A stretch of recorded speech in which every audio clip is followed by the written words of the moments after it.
Bonjour à tous, je m'appelle Mickaël Zonta. Merci de regarder ma chaîne. Si ce n'est pas encore fait, je vous invite à vous abonner à celle-ci pour recevoir tous mes conseils.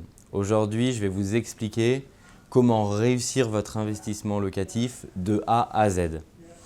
On me dit souvent dans mon cercle ou des clients me disent « mais comment est-ce que tu fais pour réussir parfaitement un investissement locatif sans oublier aucune étape ?»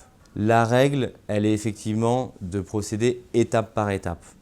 La plupart du temps, les gens ou les investisseurs vont au plus simple.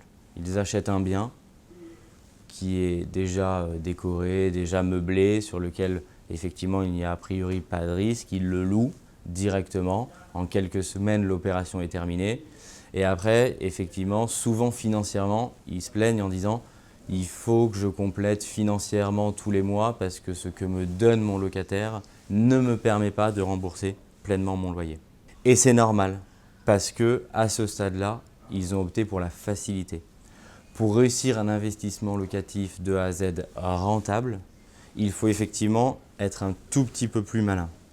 Je vous invite à vous positionner sur des biens qui sont vétustes initialement. Comme on a l'habitude de dire dans le métier, qui sont dans leur jus. Vous allez voir des appartements qui ne donnent pas envie lors de la visite. Ça va vous permettre d'éliminer de la concurrence, puisque moins de monde veut devenir propriétaire initialement de cet appartement. Vous allez pouvoir avoir des marges de négociation qui sont beaucoup plus importantes que les marges de négociation sur un appartement qui serait déjà très beau et très bien présenté. Ça va vous permettre de rentrer sur un bien directement décoté. Ensuite, il faut effectivement le reconfigurer en un produit rentable. En fonction de la ville et de la surface de votre bien, vous avez tout intérêt à travailler dans chaque catégorie de produits avec des petits produits. Si vous faites un studio, vous avez tout intérêt à faire un petit studio. Si vous faites un T2, c'est-à-dire une chambre séparée, vous avez tout intérêt à faire un petit T2. Même raisonnement sur un T3, c'est-à-dire deux chambres, qu'on appelle aussi plutôt un produit de colocation. Et c'est le même raisonnement si vous faites des plus grosses opérations, si vous faites des produits dits de découpe, vous achetez des plateaux et vous en faites plusieurs appartements, ou si vous travaillez sur des immeubles de rapport.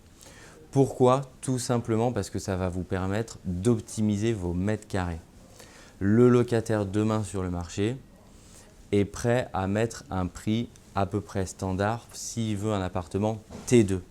Le but du jeu, c'est de lui proposer un T2 un tout petit peu plus petit que ce qu'il pourrait trouver sur le marché dit classique. Ça va vous permettre, vous en achetant un petit peu moins de mètres carrés, de dépenser un petit peu moins d'argent pour le même revenu locatif puisqu'il s'agit exactement du même produit.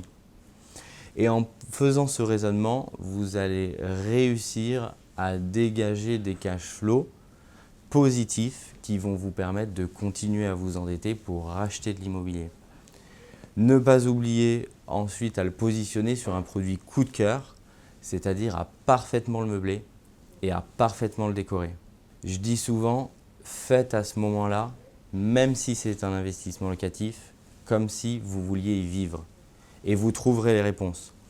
J'ai des cas et des anecdotes où je connais des gens qui, au moment de meubler, c'est à la fin de l'opération, ils ont généralement un petit peu moins d'argent puisqu'ils ont déjà fait beaucoup de dépenses, même s'ils ont emprunté, il y a un flux financier qui est important. Et donc, ils ont tendance à plutôt retenir le portefeuille dans la dernière ligne droite et à dire « tiens, j'ai une commode à la cave, est-ce que je ne pourrais pas la mettre dans l'appartement? Ça éviterait d'acheter une commode. » C'est à peu près ce qu'il ne faut pas faire. Si vous le meublez comme si c'était pour vous, vous allez bien le meubler. Vous allez le meubler avec l'entièreté de l'équipement. Il faut le meubler avec goût. Il faut que ça plaise à la fois aux hommes ou aux femmes, donc non plus ne pas trop le personnaliser. Et ça va vous permettre de le positionner comme un produit coup de cœur.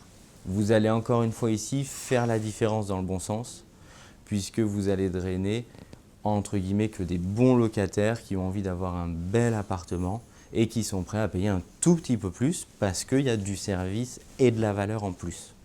Et ces différents éléments, une fois maîtrisés, vont vous permettre de réaliser parfaitement un investissement locatif de A à Z et vont vous permettre de ne pas avoir à compléter tous les mois pour rembourser votre emprunt. Merci d'avoir suivi cette vidéo et mes conseils et à très bientôt.